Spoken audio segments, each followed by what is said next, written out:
अस्सलाम वालेकुम दोस्तों, आज की हमारी वीडियो का टॉपिक मेरे कुछ बजीज केज में लगी वायर को चीव करते हैं और वुड केज की वुड को चीव करते रहते हैं।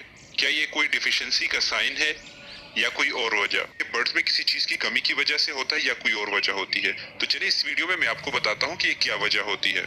अक्सर औकात आपने देखा होगा कि कुछ बर्ड्स ऐसे होते हैं जिन्हें हम किसी ऐसी कॉलोनी में रखते हैं जिनके साथ दीवारें होती हैं, यानी जो कॉलोनियां सीमेंट या मिट्टी से बनी होती हैं, तो वो बर्ड्स दीवारों को खुजा खुजा के उनमें से मिट्टी या सीमेंट को खाते रहते हैं।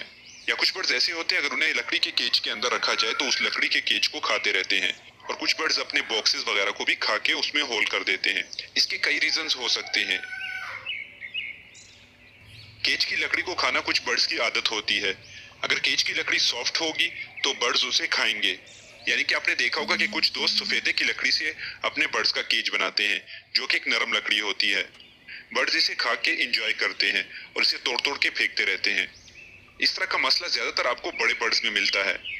आपने देखा होगा कि कुछ लव बर्ड्स अपने बॉक्सेस को या केज में लगी हुई लकड़ी को तोड़ के खाते रहते हैं। ज्यादातर इस तरह का इशू तब आता है जब हम अपने बर्ड्स को कोई नेस्टिंग मटेरियल प्रोवाइड नहीं करते। अगर हम अपने बर्ड्स को वाफर मिकदार में नेस्टिंग मटेरियल प्रोवाइड करेंगे तो वो ऐसी हरकतें नहीं करेंगे। इसके अलावा दूसरा काम आप ये कर सकते हैं कि आप हमेशा बॉक्सेस या जो आप केज बनाना चाहते हैं उसे किसी हार्ड लकड़ी से बनाएं। ज्यादातर बॉक्सेस कीकर की लकड़ी से बनते हैं, जो कि बहुत ही हार्ड होते हैं और लव बर्ड्स इसे तोड़ नहीं पाते। इसके अलावा चलते हैं दूसरे पॉइंट की तरफ के कुछ बर्ड्स सीमेंट या मिट्टी वगैरह खाते हैं।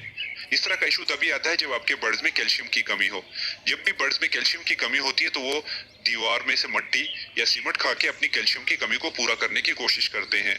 इसलिए आपने देखा होगा कि हम अपने बर्ड्स के केजों में कैल्शियम ब्लॉक लगाते हैं या फिर नमक का पत्थर रखते हैं। उसका मकसद भी यही होता है कि बर्ड्स उस कैल्शियम के ब्लॉक को चबा के खाते रहें या उस नमक को तोड़ तोड़ के खाते रहें। अगर आपने अपने केज के अंदर नमक या कैल्शियम ब्लॉक नहीं रखा होगा तो आपके बर्ड्स ये हरकतें करते रहेंगे। इसलिए आपको चाहिए कि अपने बर्ड्स के केज के अंदर कैल्शियम ब्लॉक और नमक का पत्थर जरूर रखें। इसके अलावा आपको चाहिए कि आप अपने बर्ड्स को कैल्शियम की वाफर मिकदार प्रोवाइड करें। कैल्शियम के लिए आप कैल्शियम पी सिरप यूज कर सकते हैं या इसके अलावा आप कोई भी अच्छा सा कैल्शियम या मल्टीविटामिन यूज कर सकते हैं, जो कि बर्ड्स के लिए अच्छा हो। आपको चाहिए कि आप अपने बर्ड्स को सॉफ्ट फूड, सर्दियों में एग फूड और सब्जियों की वाफर मिकदार प्रोवाइड करें ताकि उनमें किसी किस्म की कमी ना आए। ये तो थी आज की वीडियो। उम्मीद करता हूँ कि आप लोगों को पसंद आई होगी। अगर आपको पसंद आई हो तो वीडियो को लाइक करें, दोस्तों के साथ शेयर करें ताकि उन्हें भी इसका फायदा मिले। और नए आने वाले दोस्त चैनल को सब्सक्राइब करके बेल का बटन जरूर दबाएं ताकि उन्हें आने वाली हर वीडियो का नोटिफिकेशन मिल सके, क्योंकि आप लोगों के लिए हर रोज मैं एक नई वीडियो लेके आता हूँ। बाकी दुआओं में याद रखें, अपना और अपने बर्ड्स का अच्छे से ख्याल रखें। मिलते हैं अगली वीडियो में, तब तक के लिए अल्लाह हाफिज।